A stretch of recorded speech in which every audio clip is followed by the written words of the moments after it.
Right, Lou, I'd like to try something else now. It's not quite a card trick in the true sense of the word. It's more of a sort of experiment, sort of game of sorts. And I think I'll win the game because I'm going to base the way I play the game on some answers that you give me to some questions that I'm going to ask you. Okay, and based on the way you answer, I'm going to play the game, and hopefully the outcome will be in my favour. Okay. So it's important that you don't think too much about it, but you just answer the questions off the top of your head, and they're simple questions. All right? Here's the first one. If I was to ask you to name a 3-digit number, what would you say? 150. 150. Okay, that's quite a roundish sort of number there. Okay, that's fine. If I was to ask you to picture there's a car driving down the street, okay? Now quickly, what colour is it? Blue. Okay. It's pretty standard answer, so you're quite a rounded person, it would seem. Let's go for the last one. If I was to ask you for a short man's name, and that's a short man's name, not a short man like Danny DeVito or Napoleon, but a short man's name. Matt. Perfect. Is that double T or? Yeah. It is it? Okay. All right. Okay. So based on sort of the answers you've given, I think I know how this is going to turn out. Okay. What I'm going to do is I'm going to write down a little prediction, okay? And I won't show it to you until the end, okay? I'll just write it here on one of the cards that we're not going to use. I don't want you to see what I write. It's very much a secret. Let's see.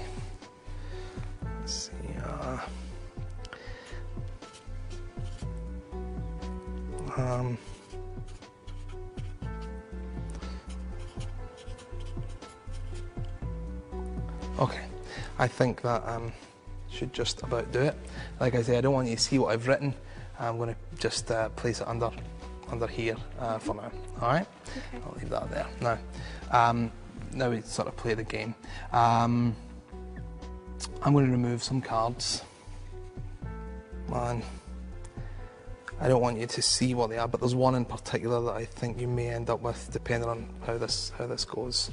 And it's important that I know where one of them is in particular. So I'm going to put it there. I'm going to lay them out like this, okay? Okay. Now here's what I'm going to do. I'm going to just point to any two cards, and either of the two that I point at, you can eliminate one. You follow? Okay. So I'll point at these two. Which one do you want to eliminate? That one. Yeah, it's closest to you, but that's all right. And now you can point to two. Okay, there's two. Okay, and I'll eliminate this one, okay? And I'll point at these two. Okay, you want to get rid of that one. There's only two left, so just point at one. Okay?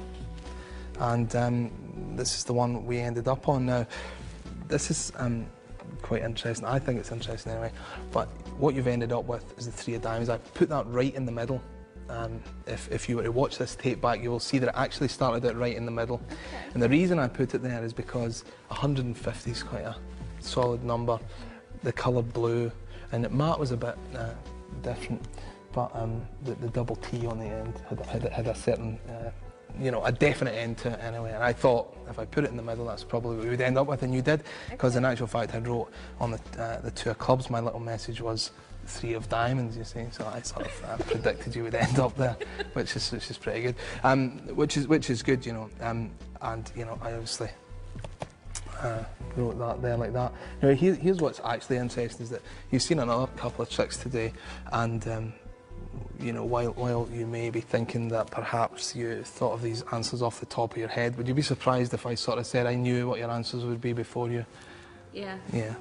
I did actually hope that it would go this way because I put a prediction in between these two jokers, all right?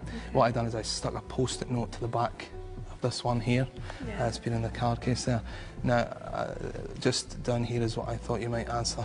You'll notice that I wrote 150, the colour blue, and Matt with 2 T's no less. That's so weird. I know.